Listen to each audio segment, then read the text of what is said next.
Ustadz Abdul Somad dulu tidak ada mikir macam-macam. Pikirannya dulu simple, sederhana aja.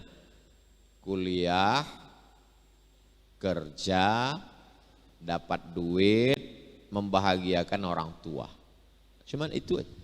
Target fokus membahagiakan orang tua. Titik. Nanti aku kalau tamat, aku mau jadi dosen, mau ngajar, bisa membahagiakan orang tua. Tidak pernah terpikir akan tabligh akbar, ceramah, diundang ke sana kemari. Tidak sama sekali. Dulu hanya terpikir pulang ngajar, mati. Ternyata hidup tidak sesederhana dan sesimpel itu, guys. Hidup ini penuh dengan dinamika dan macam-macam. Maka jangan keberhasilan kita hanya pada ruang kelas. Banyak orang berpikir berhasil itu hanya pada selesai baca kitab S1, S2, S3. Belum tentu. Keberhasilan adalah nanti ketika adik-adik sampai di tengah masyarakat, menyelesaikan konflik di tengah-tengah umat. Ketika itulah baru adik-adik berhasil. Karena keberhasilan tentu ada kelasnya macam-macam. Berhasilan S1 skripsi, S2 tesis, S3 disertasi, maka sesuai dengan. Tapi bukanlah manusia itu berhasil hanya karena dengan ijazah. Enggak, ijazah hanya bukti bahwa orang pernah sekolah, itulah ijazah. Tapi bahwa orang pernah berpikir, pernah menjadi penyelesai masalah problematika umat, nah ini insya Allah. Ustadz Somad kelas 3 sanawiyah. Kelas 3 sanawiyah, pondok, tapi punya formal juga sanawiyah. Habis sholat subuh datang ke rumah Syekh Jalaluddin Abdul Muttalib. Assalamualaikum Syekh Jalaluddin. Waalaikumsalam. Dia imam Masjid Raya Melayu Deli Medan, Sumatera Utara. Assalamualaikum Syekh. Waalaikumsalam. Saya mau sekolah ke Arab Syekh. Katanya nemuin Syekh Jalaluddin ini habis sholat subuh dia ada di rumah. Saya mau ke Arab Syekh. Waktu itu nggak tahu Makkah, nggak tahu Madinah, nggak tahu Mesir, nggak tahu Maroko, pokoknya Arab. Saya mau ke Arab Syekh. Syekh Jalaluddin ngelihat Al-Fakir dari ujung kaki ke ujung rambut, dia lihat. Kelas berapa? Kelas 3. Nanti selesai kelas 6 datang ke sini lagi. Mungkin dalam hatinya ini anak udah bangun atau masih tidur. Jadi Al-Fakir kelas 3 sanawiyah SMP sudah ingin belajar ke Arab. Maka Al-Fakir heran sekarang ketika kemarin pembekalan anak-anak tamat pesantren, tolong Ustadz kasih motivasi, datang ke rumah. Al-Fakir nanya, kalian mau kemana? Enggak tahu. Hah? Al-Fakir dulu kelas 3 sanawiyah udah tahu mau kemana. Dia udah tamat kelas 3 aliyah enggak tahu. Mau dibawa kemana hubungan ini? Nggak tahu dia, nggak berpikir dia akan kemana. Alhamdulillah adik-adik beruntung di Darul Lughah wa Da'wah karena ada contohnya. Mau ke Madinah Habib Zain bin Sumaid, mau ke Tarim atau mau ke Makkah Habib Sayyid Ahmad, mau ke Darul Mustafa, mau ke Ahqaf, ada link-linknya semua. Jangan seperti ayam mati di lumbung padi.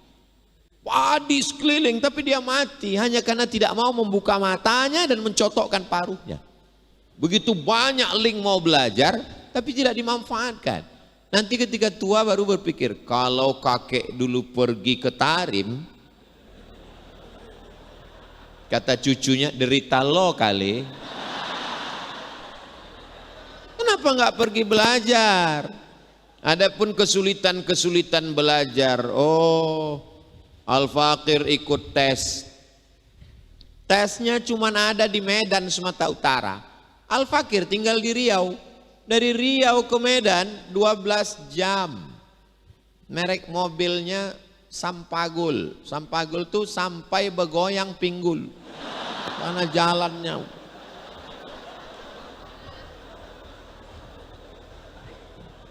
Baru sampai ke Medan, Sumatera Utara. Sampai di Medan pagi. Waktu itu belum ada www.google.com. Bukan seperti zaman adik-adik sekarang cari informasi, nunggu surat dari Kementerian Agama. Belum ada email, belum ada WhatsApp. Dikirim oleh teman sahabat dari Medan, seminggu baru sampai di Riau. Surat itu sampai sore, dibaca suratnya, Mat, ada tes ke Mesir di Medan, besok pendaftaran terakhir. Langsung Al-Fakir ke stasiun bis berangkat, besok sampai di Medan. Pak, daftar, mau kemana kau? Mau daftar ke Mesir, Pak. Orang mana? Saya orang Riau, Pak. Ada saudara kau di sini? Jadi orang Medan ini ngomongnya memang begitu karena angin kencang. Ada saudara kau di sini, kata dia. Ada. Nah, kalau nggak ada saudara kau, tinggal kau tidur di rumah saya. Oh, baik dia. Saya pun ikut tes bahasa Arab, ikut tes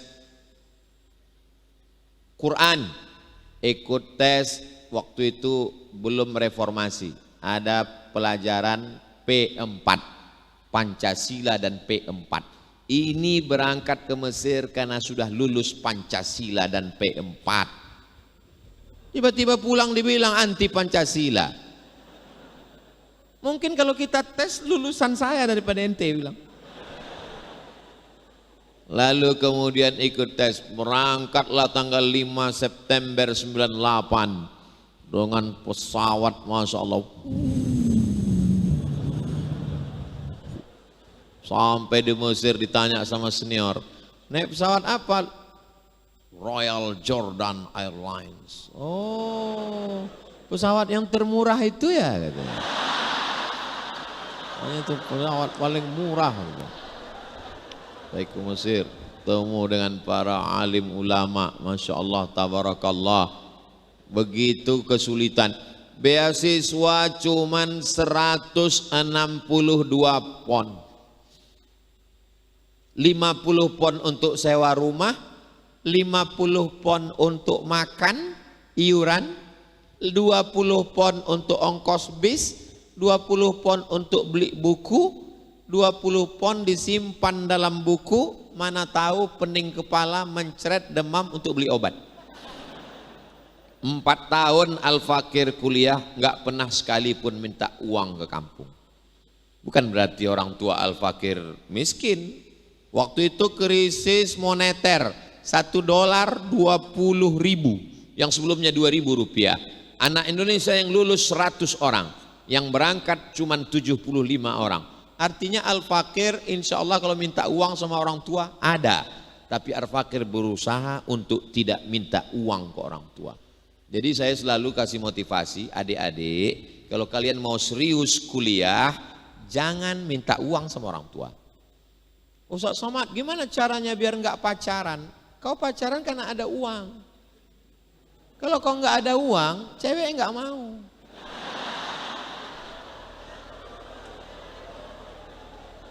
Anak Indonesia 2.400 orang, laki-laki 2.100, perempuan 300. Persaingan ketat.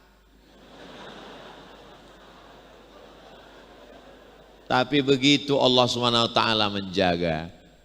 Ketika musim haji, bangunlah sebelum azan subuh, bawa paspor, ngantri ke kedutaan Saudi Arabia untuk cap pergi ke Makkah. Berangkatlah ke Makkah, 7 jam dari Kairo menuju terusan Suez. Dari Suez naik kapal, dipukul ombak, dihempas gelombang melewati Laut Merah. Cerita itu ditulis ulang begitu apik dan indah oleh seorang sahabat di Yogyakarta. Tiba-tiba bukunya Al-Fakir lihat di toko buku, best seller, judulnya Haji Backpacker. Padahal dulu haji gelandangan. Nasi itu dimasak pakai minyak, airnya dikit aja, minyaknya banyak. Biar supaya apa? Biar nggak basi 2 hari 2 malam. Nggak ada daun pisang, dibungkus pakai aluminium foil. Begitu nasi itu dijatuhkan ke aluminium foil, berdering dia, kering, keras. Kalau dimakan jam 8 pagi, nggak lapar sampai sore, nggak hancur dia. Kalau di ronsen bisa kelihatan beras itu ngalir di bawah. 2 hari 2 malam sampai ke Makkah. Sampai ke Makkah, tas itu digantungkan di tiang Masjidil Haram, pintu ke toilet turun ke bawah gantung. Enggak hilang, enggak ada yang mau nyuri, karena mereka tahu enggak ada isinya. Tidur di rumah Allah di Masjidil Haram.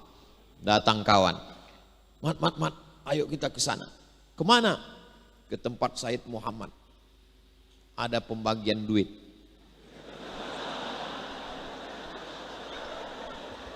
Sayyid Muhammad menyambut tamu-tamu. Sayyid Muhammad bin Alawi bin Abbas Al-Hasani Al-Maliki. Tahun 2000 Al-Fakir ke Rusaifah. Melihat beliau duduk. Kami melihat dari ujung-ujung jauh karena tamu ramai sekali. Jamaah-jamaah haji datang. Kami melihat wajahnya, sorbannya. Dalam hati Al-Fakir, andai aku bisa duduk di situ ya Allah. Untuk mendekat, tak bisa jauh. Lalu kemudian kami pun pulang, dapat uang, nggak usahlah saya sebutkan, tapi adalah ilmunya dapat, barokah dapat, melihat dapat. Hari berganti, musim berubah. Ditakdirkan Allah SWT, Al-Fakir datang ke tempat Said Ahmad. Al-Fakir nanya, di mana tempat Said Muhammad duduk dulu? Untuk apa Abdul Somad? Al-Fakir mau duduk di situ untuk mengenang tahun 2000. Bagaimana dulu terpikir? Apa yang kau inginkan akan diperkenankan Allah sampai pada masanya. Maka berpikirlah, bercita-citalah, Allah akan sampaikan itu sampai masanya. Ada orang berpikir yang penting terjadi, tapi ada orang berpikir prosesnya. Sama seperti makan ikan. Kenapa orang mesti nyewa speedboat, naik mobil, mobil diparkir di tepi sungai, pakai sampan perahu ke tengah lautan, sampai di tengah laut, mancing sampai sore. Pas pulang nggak dapat ikan, tetap juga beli ikan di pasar. Pas ditanya, ente ngapain jauh-jauh pergi? Apa kata dia? Yang penting bukan ikannya Pak Ustadz. Terus adventure. Yang penting petualangannya itu. Kenapa Habib pergi ke Al-Madinah Al-Munawwarah? Kenapa mereka jauh ke Rubat Tarim? Bukankah Fathul Bari yang ada di sini sama dengan ada di sana? Bukan Fathul Qarib yang ada di sana sama ada di sini? Di sana ada barakah. Safir tajid iwadan amman tufariquhu. Di sana ada keberkahan sanad, ada keberkahan ulama, ada cerita yang akan bisa kalian ceritakan untuk anak cucu di masa akan datang. Jangan sampai nanti ketika cucu kalian duduk ingin nanya, Kek, tolong cerita masa lalu. Kakek cuman rumah mabuk. Apa yang mau kita ceritakan untuk anak cucu kita? Begitu indahnya cerita adik-adik di Darul Lughah wa Da'wah ini. Dan di antara cerita itu adalah adik akan bercerita ke cucu kalian. Dulu waktu kakek belajar di Darul Lughah, ada seorang ustadz datang dari Sumatera. Siapa namanya? Almarhum Abdul Somad. Mari kita bacakan Al-Fatihah untuk dia. Bayangkan santri-santri ini mengenang. Itulah yang Al-Fakir inginkan. Mungkin pahala ceramah Al-Fakir ini sudah habis, dihabiskan oleh viewer, follower, dan subscriber.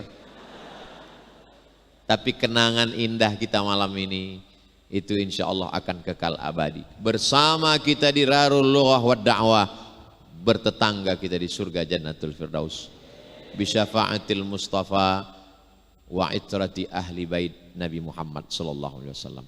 Kami diajarkan untuk menyayangi, menghormati, mengambil barokah dari ahli bait. Al-Fakir Abdul Somad datang kemari bukan mengajar, apalagi untuk mempertontonkan tausiah, ceramah, tabligh akbar, wal iyadzubillah, hanya ingin mengambil barokah. Mudah-mudahan mendapatkan keberkahan, mendapatkan kebaikan. Anak cucu Al-Fakir pun nanti insya Allah panjang umur, bisa mereka datang juga bersilaturahim kemari. Kalau Al-Fakir masih hidup, Al-Fakir yang akan membawa anak-anak Al-Fakir kemari. Kalau Al-Fakir sudah meninggal dunia, mereka akan datang kemari untuk mengenang perjalanan ayah-ayah mereka. Itulah agaknya yang dapat Al-Fakir sampaikan. Tadi Al-Fakir mulai jam 9:20, sekarang sudah jam 10:30. Ini sudah keluar dari kode etik jurnalistik. Karena biasanya 60 menit. Biasanya 60 menit sesuai yang tertulis di botol. Dan ternyata botol dari Dalwa Water 30 menit. Dalwa Water. Masya Allah. Minumlah Dalwa Water. Mengambil barokah. Allahu Akbar. Jazakumullah. Mohon maaf Habib, banyak nama yang tak tersebutkan. Qalilul adab, kurang adab, tidak layak, kurang sopan, kata-kata tak berkenan di hati. Mudah-mudahan Allah mengampuni Al-Fakir dan para habaib, para guru, para asatiz memberikan pintu maaf. Aku qauli hadza astaghfirullah li wa lakum. Wassalamualaikum warahmatullahi wabarakatuh.